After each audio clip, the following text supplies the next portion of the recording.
beside me.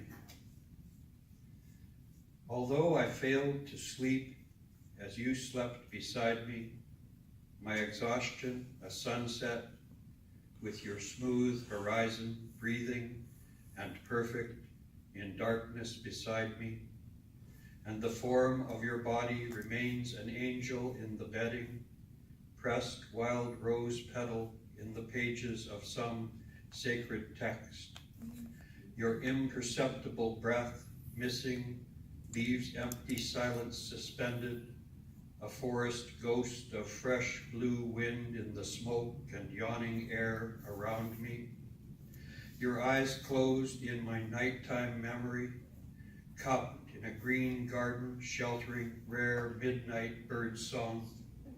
Your arm, the gentle slope of path, rising to the crown of heaven. You, asleep, are both enigma and epiphany, vision suspended in my blindness, a song unsung, as in silence, so softly you sleep, so safe you sleep beside me.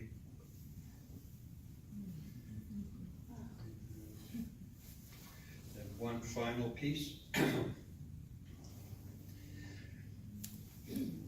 My mother dreamed. My mother dreamed of freedom from the farm and fell headlong into my broken father's arms, heaving bags of wheat, his strong young back lithe, muscular, in the slick humidity of a Toronto summer.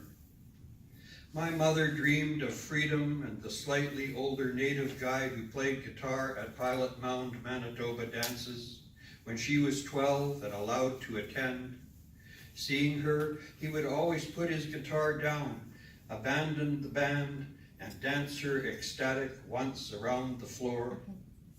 So when I asked my mother, submerged in the advent of dementia, she said she had married my defeated father instead of her true attraction because he had a strong back, because he was the first one who had asked her.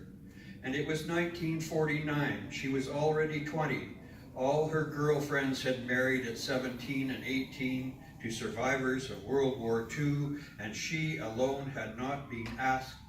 No proposals of roses, no elopement from the farm to a city of civil night lights and amazing pop-up toasters smoldering white bread sores across the arborite table to the red and yellow display of a fried northern breakfast. And he asked, the first to ask, a hero saving her from the prison farm, from the impending horror of old maidenhood. And my mother dreamed. So when he failed and failed again, retreated from her to the drunken and skewed honor of solitary hunter-gatherer, sending the kill home by Canada Post once a month, home 1,000 miles away from his solitary job, the frozen animation of his dark winter, below the permafrost, mining the heavy element, lead, galena, fishing weight, counterfeit, poison from deep below Keno Hill, Yukon.